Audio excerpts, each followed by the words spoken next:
उनकोतिवा खलाइजाक पहिला रिभ्यू मिटिंगो मानजागिखा मन्त्री किशोर बर्मन जों फिरांकरिनी बिसिंगो चेंगजाखा मन्त्री किशोर बर्मननि मानजाक मुंबाइ रिभ्यू मिटिं तिनि सेप्टेम्बर तालनि 3 सालमारि स्रांसलति पर्जराव उनकोति हांकर सार्किट हाउसनि कन्फरेन्स हल जों फिरांकरिनी बिसिंगो चेंगजाखा जुदा जुदा तांगबिदिनि तांगफांग्रगनो लगियो तुयै रिभ्यू मिटिं और रिभ्यू मिटिंगो मानजाखा मन्त्री किशोर बर्मन हांकर सभाधिपति अमलेन्दु दास हांकरफा तमाल मजुमदार खबै एसिस्टेंट सभाधिपति सन्तोष दर तेकुबनि लाइन डिपार्टमेन्टनि तांगफांग्रग मानजाखा औसालो उनको तियो जों फिरांकरिनी बिसिंगो खलाइजाक रिभ्यू मिटिं नतुयै कक साफ्रु मन्त्री किशोर बर्मन साका तिनि स्रां साल अंखा रिभ्यू मिटिं खलाइजाक मनि साल तिनि निसालो लोकरंनि जुदा जुदा जोंजाल कातिरिना बागै कक जाबजाखा ते लाई थांजाक बिसिवा त्रिपुरा हास्ते हाकतरनि बिसिंगो काइसनि सकात मानजाक फाइनै बसगांनि तालथामनि बिसिंगो अन नाहार मुंनो तुयै त्रिपुरा हासनो सुकांनानि त्रिपुरा हासनि जत लुकुरकनि हामग्राय सामुं हमुं खलायना बागै तामतामो सामुं खलायजागनाय आबरनो तुयै कक जाबजाखा तांगबेदिनि तांगफांरनो तुयै साका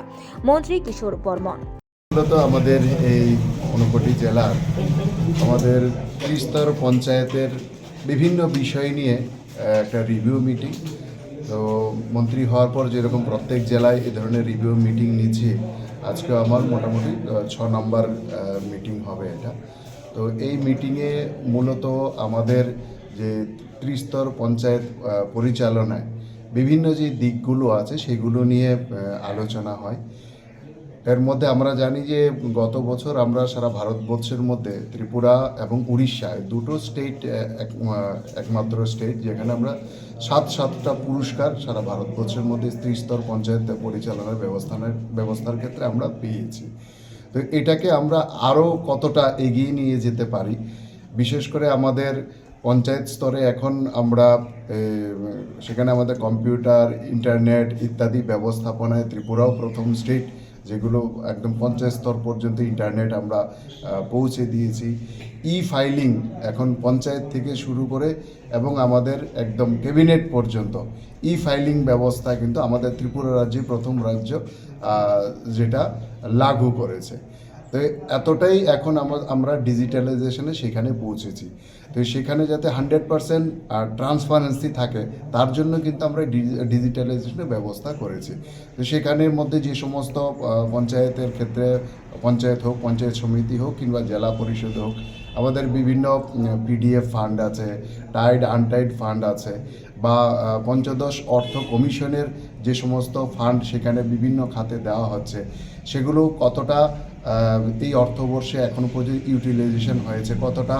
অব্যাহত অবস্থায় এখনও আছে সেটা কতদিনের মধ্যে আমরা সেটাকে ব্যয় করব এই জিনিসগুলো যেরকম আসবে এছাড়া বিভিন্ন পঞ্চায়েত ভবন নির্মাণের কাজ আমরা হাতে নিয়েছি সেটা কি স্থিতিতে আছে আমাদের ব্লক পঞ্চায়েতগুলোতে আমরা যে বিভিন্ন ট্রেনিং সেন্টার বা লার্নিং সেন্টারের আমরা হাতে নিয়েছি সেগুলো কি স্থিতিতে আছে কবে নাগাদ সেগুলো কমপ্লিট হবে এই সমস্ত বিষয়ে এখানে আলোচনা হবে মূলত আজকের এই রিভিউ মিটিংয়ে আর আগামী 3 মাসের এই মিটিংয়ে টার্গেট নেই আমরা 3 মাসের একটা লক্ষ্যমাত্রা নেই আগামী 3 মাসে আমরা কতদূর অবধি যাব এবং কতটা আমরা পথ 3 মাসে এগোবো 3 মাস পর আবার রিটার্ন সেম আজকে যেখান থেকে আমরা শুরু করছি যে লক্ষ্যমাত্রা আমরা নির্ধারণ করছি 3 মাস পর আবার সেখান থেকে আমরা কতটা অগ্রসর হলাম আবার পরবর্তী 3 মাসের টার্গেট আমরা সেখানে ফিক্স করব মন্ত্রী হওয়ার পর দ্বিতীয়বার আপনার কৈলাসহরে আসা কেমন লাগছে অবশ্যই ভালো লাগে নর্থে এলে আমার সবসময় খুব ভালো লাগে কারণ এর আগেও আমি যখন বিদ্যার্থী পরিষদের ছিলাম সে সময় আমি যথেষ্ট নর্থে এসেও আমি সময় কাটিয়েছি